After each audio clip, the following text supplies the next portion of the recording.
नमस्कार। आज हम एक बहुत ही दिलचस्प जापानी कॉन्सेप्ट पर बात करेंगे, इकिगाई। इकिगाई। हाँ।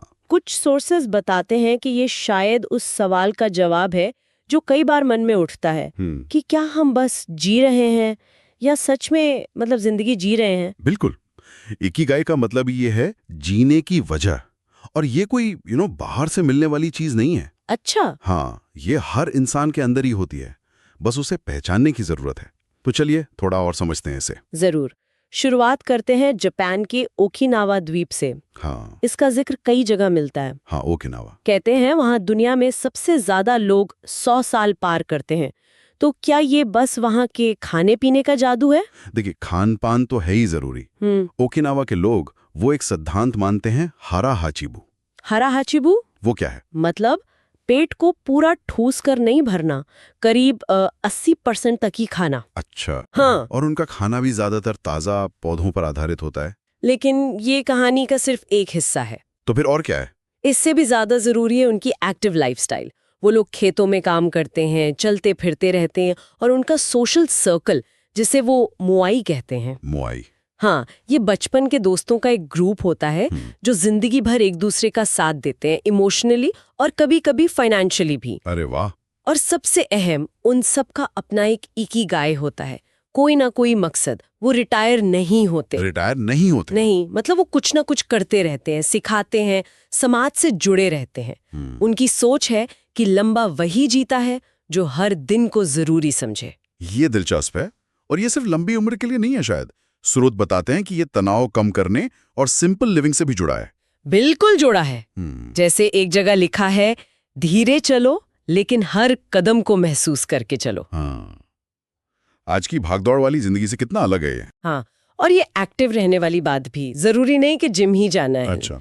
रोज थोड़ी बागवानी कर ली या बस सैर पर निकल गए, ये भी काफी है। एक जगह साफ लिखा है, शरीर ठहर गया तो आत्मा भी थक जाएगी। सही बात है। और रिश्तों पर बहुत जोर है।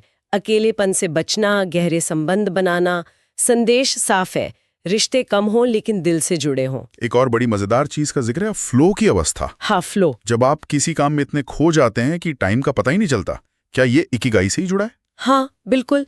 फ्लो अक्सर तभी महसूस होता है जब हम वो काम कर रहे होते हैं जो हमारे इकिगाई के आसपास हो, जहाँ चुनौती और आपकी काबिलियत वो एकदम बैलेंस में हो। अच्छा।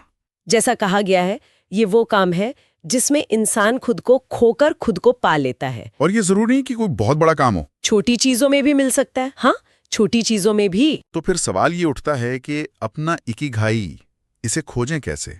क्या कोई तरीका है? दिलचस्प बात यह है कि ज्यादातर स्रोत इसे खोजने पर जोर देने के बजाय इसे धीरे धीरे सामने आने देने की बात करते हैं। ओह।